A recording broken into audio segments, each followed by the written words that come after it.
Il y en avait eu une avant, c'était l'idée de la Révolution, mais c'était pas de séparer, c'était de détruire. Donc détruire l'idée de l'Église pour faire autre chose. Et ça n'a pas marché. Donc du coup, c'est bien pour ça que l'Église est revenue avec toute la force qu'elle avait, et qui est la seule solution qui est apparue évidente, c'est de dire on leur enlève tout pouvoir. Les cultes qui étaient mal reçus, opprimés ou interdits dans certains régimes ont beaucoup lutté, notamment en France, pour l'établissement de la laïcité et la séparation des églises et de l'État. Alors je pense en particulier aux protestants, qui étaient très mal reçus dans la communauté française catholique du XIXe siècle, et qui ont beaucoup lutté pour l'établissement de la République et pour l'établissement, un petit peu plus tard, de la laïcité. Cette commune, à Sens, a choisi d'avoir un nouvel hôtel de ville à la fin du 19e siècle. Et pour avoir ce nouvel hôtel de ville, il fallait un emplacement pour l'hôtel de ville. À côté de la cathédrale où nous sommes, eh bien, il y avait tout un quartier qui était réservé aux prêtres de la cathédrale qu'on appelle les chanoines. En 1866, une grande maison qui donne sur la place du cloître des chanoines est à vendre. Ah ben, c'est là que la mairie a un mouvement réactif. Ils achètent cette grande maison de chanoines. C'est tout ce qu'on peut faire parce que rien que l'achat coûte de l'argent. Mais ce que la mairie avait vu, c'était l'hyper-emplacement de cette maison. Elle est sur la deuxième place du centre de la ville. Il n'y avait que deux places. La place qui est devenue la place de la République et l'ancienne place du cloître. La place de la République, elle est déjà prise par la cathédrale et le marché couvert. Donc si on veut un nouveau monument, c'est sur la deuxième place, la place du cloître, qu'on va pouvoir la voir. C'est seulement à partir de 1901 que nous avons un maire, qui s'appelle Lucien Cornet, qui décide de ne plus attendre. Il faut le financement, et il faut, sur l'ancienne place du cloître, ce nouvel hôtel de ville. C'est très important que ces monuments républicains fassent du bruit, et comme sur l'hôtel de ville de Paris, nous aussi on veut notre clocher. Et on a un clocher qui est, c'est ce qu'on voit le plus dans l'hôtel de ville, on a un clocher qui dépasse les 50 mètres de haut.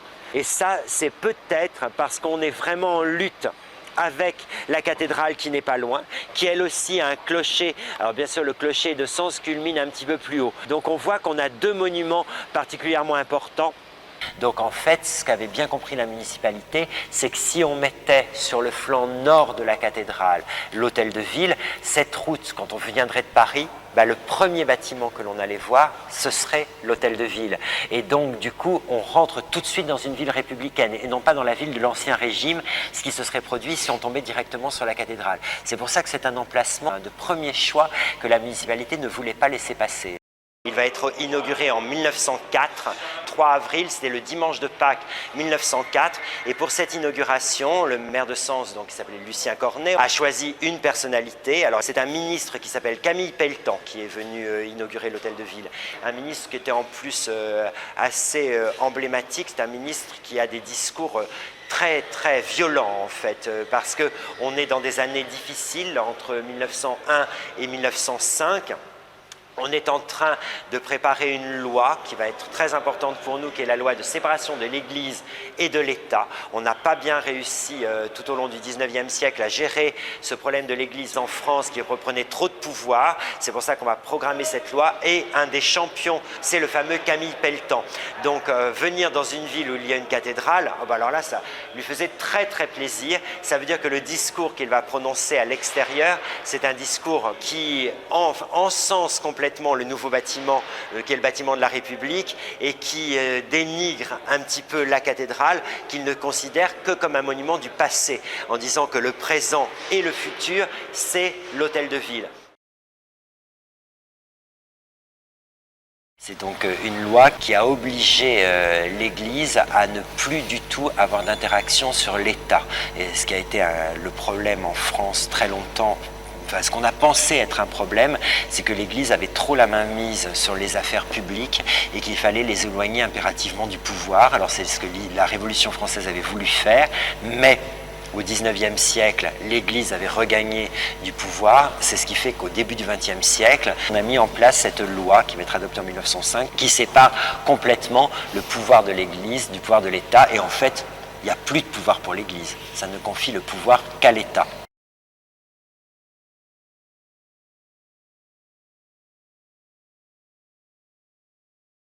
Aristide Briand défend le texte à l'Assemblée. Député socialiste, il est le rapporteur de la commission chargée de défendre le projet de loi.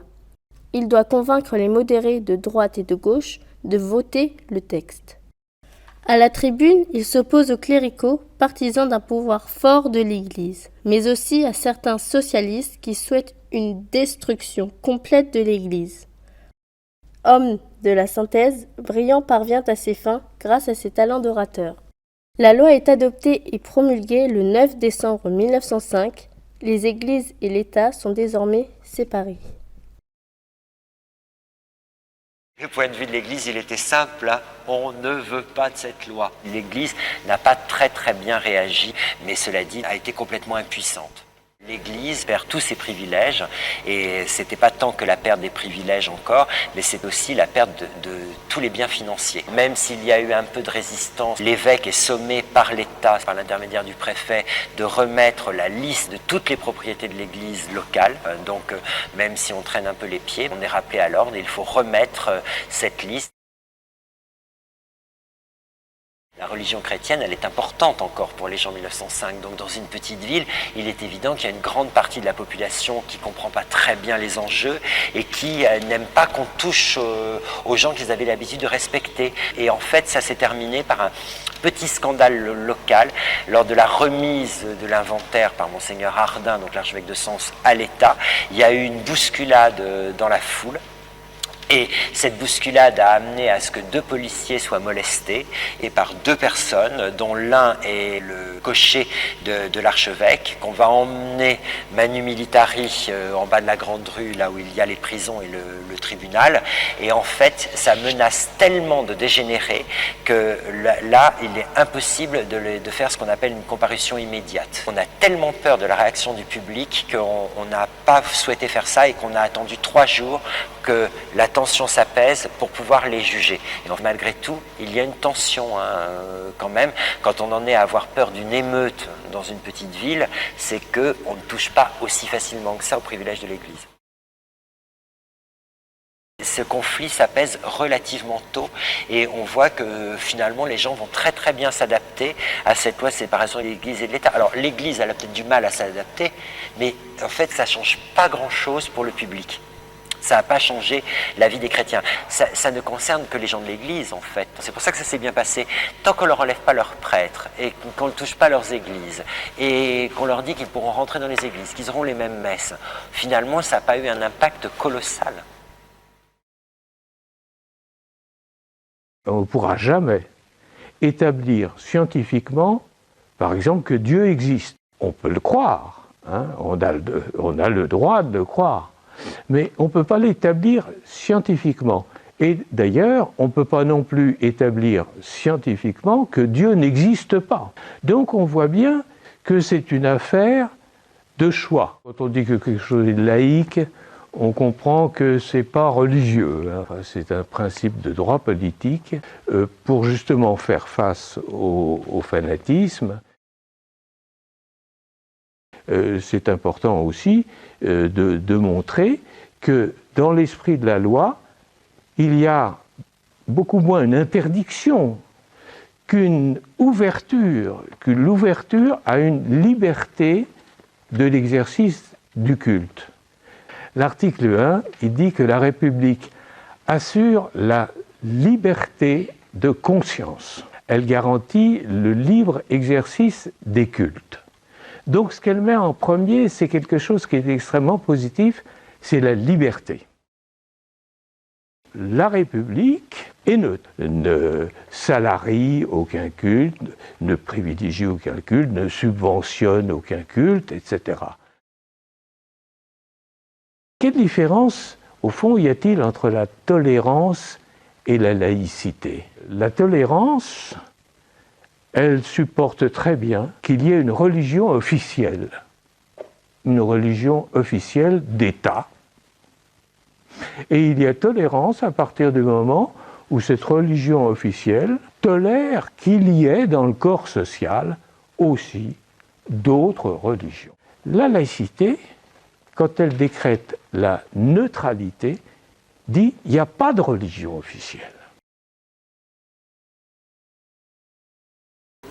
Mais c'est une loi dont on est fier, la France en est fière, et permet de donner encore plus de liberté aux gens. C'est ça qui est pas mal, c'est que il y a la vie publique qui a des obligations, et puis tout le reste, ce sont des choix personnels, du coup, grâce à cette loi.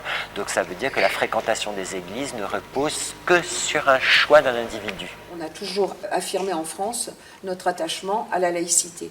Alors attention, la laïcité, c'est pas une loi contre les religions, c'est une loi qui permet à chacun librement d'avoir une religion, de croire ou de ne pas croire, mais il faut laisser la liberté à chacun. Et le but de la laïcité, c'est d'éviter les guerres, c'est d'éviter les affrontements entre des croyances différentes, opposées, et c'est surtout lutter contre la prétention que pourrait avoir une de ces croyances de s'imposer à tous. C'est indispensable. C'est la seule façon d'abord de bien vivre ensemble, quelles que soient nos croyances, et puis aussi de lutter contre les excès. Et notamment, on voit bien en ce moment qu'il y a un certain nombre de problématiques qui se rattachent soi-disant aux religions, mais qui sont aussi de nature, je pense, beaucoup plus politique que religieuse. Et je crois que la laïcité, c'est une bonne réponse, à la condition qu'elle ne devienne pas elle-même une nouvelle religion. Il faut que la laïcité, ce soit quelque chose qui s'adosse aux grandes valeurs qui sont inscrites sur le fronton de toutes les mairies de France, la liberté, l'égalité, la fraternité. La base d'un peuple, c'est chacun de nous en tant que citoyen. Chaque individu va se placer immédiatement au niveau de ce qu'il conçoit être l'intérêt général. Certaines pratiques religieuses sont interdites si elles vont contre le droit commun. Elles sont interdites si elles troublent l'ordre public. Si une manifestation dans la rue trouble l'ordre public, c'est interdit. Mais en dehors de ces limites, eh bien, chacun peut avoir liberté d'exercice de son culte et organiser son culte tel qu'il le veut. Mais on est le seul pays à avoir cette loi, quand même. C'est particulier, ça. Quand vous allez à l'étranger, quand on parle de notre séparation de l'Église et de l'État, c'est une notion qui, pour certains pays, paraît subtile. La loi de mars 2004 sur les signes religieux dans les écoles dit que le port de signes ou de tenues par lesquels les élèves manifestent ostensiblement une appartenance religieuse, telle que le voile islamique, la kippa, ou une croix de dimension excessive, est interdit. Mais la loi ne remet pas en cause le droit des élèves de porter des signes religieux discrets. Cette loi s'applique à l'école, au collège et au lycée, mais pas dans les universités. Ceci est un exemple de la mise en place de la laïcité. La laïcité est définie dans la loi de 1905. Elle a pour but de défendre la liberté de penser. L'État n'impose aucune religion et laisse à chacun le droit de croire ou de ne pas croire. En échange, la religion doit rester dans un domaine privé.